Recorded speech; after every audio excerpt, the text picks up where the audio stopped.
Hi, Smarties. This is Magic Treehouse, book number 4, Pirates Past Noon, of course, by Mary Pope Osborne. I'd love to read chapter 1 to you. This is one of my favorites out of all the Magic Treehouse. I love this one.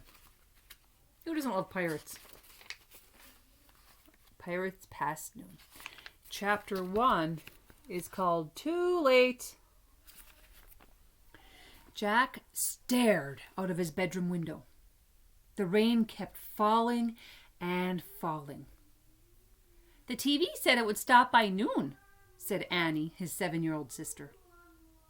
It's already past noon, said Jack. But we have to go to the treehouse, said Annie.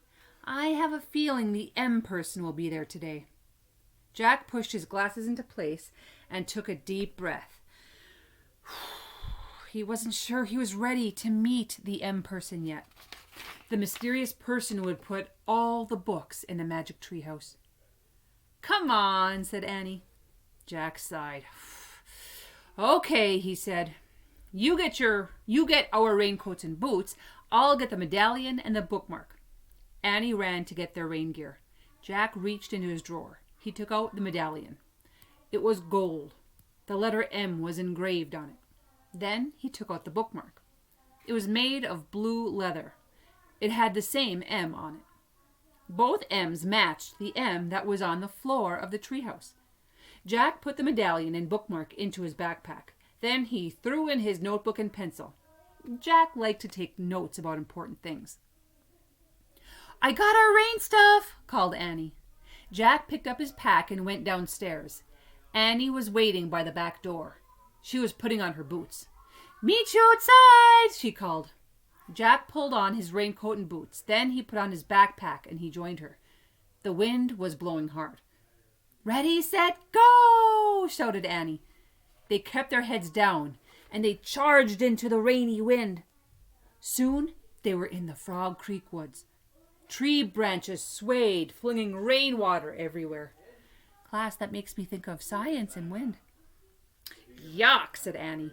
They splashed through puddles until they came to the tallest oak tree in the woods. They looked up. Tucked between 2 branches was the treehouse. It looked dark and lonely against the stormy sky.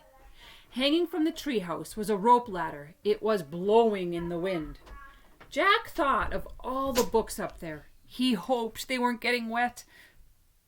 The M person's been there, said Annie. Jack caught his breath. How can you tell? He said. I can just feel it, she whispered.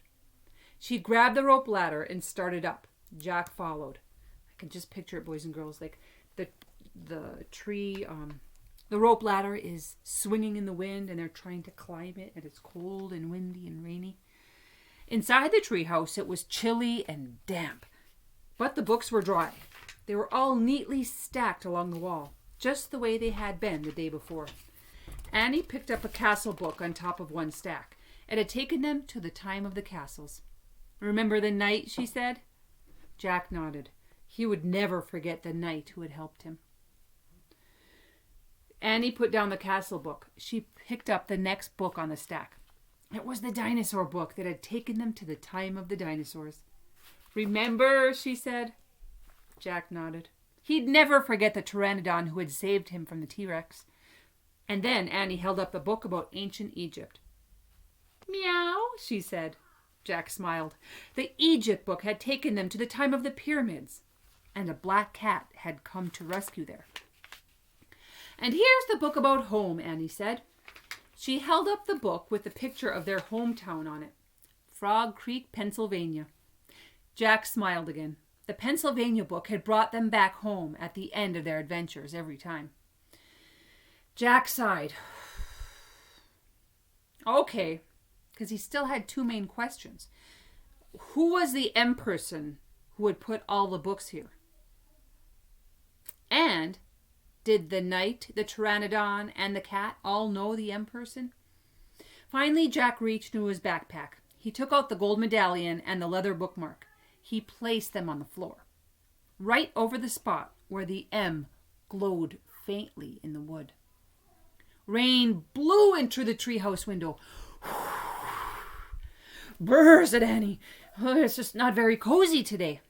Jack agreed with her. It was too wet and too cold. Look! Annie pointed to an open book lying in the corner. I don't remember there being a book open, she said. Me neither, said Jack. Annie picked up the book. She stared at the picture on the cover. Wow, this place looks great. She showed the cover to Jack. He saw a sunny beach, a big green parrot sitting in a palm tree, and a ship sailing on a blue sea. Another gust of rainy wind blew into the treehouse. Annie pointed to the picture.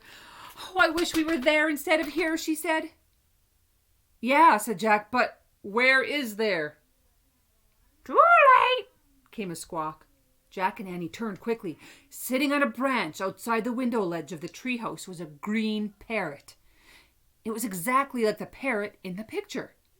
Too late, the parrot squawked again. A talking parrot, said Annie. Is your name Polly? Can I call you Polly?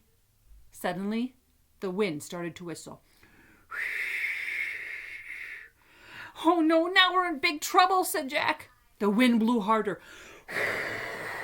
The leaves shook. The treehouse started to spin. Faster and faster and faster. Jack squeezed his eyes shut. Then everything was still. Absolutely still. Jack opened his eyes. Too late, squeaked Polly. End of chapter. Here's a little picture of what had happened in the treehouse there. There's the parrot outside, and they didn't land anywhere new yet, but there seems to always be a clue animal. Like before it was the cat meowing, and now it's this parrot squawking. And there's the picture that Annie is holding, and there's the medallion, the bookmark, the M on the ground. Oh, boys and girls, stay tuned. Tomorrow I'll read chapter 2, The Bright Blue Sea. All right, miss you guys.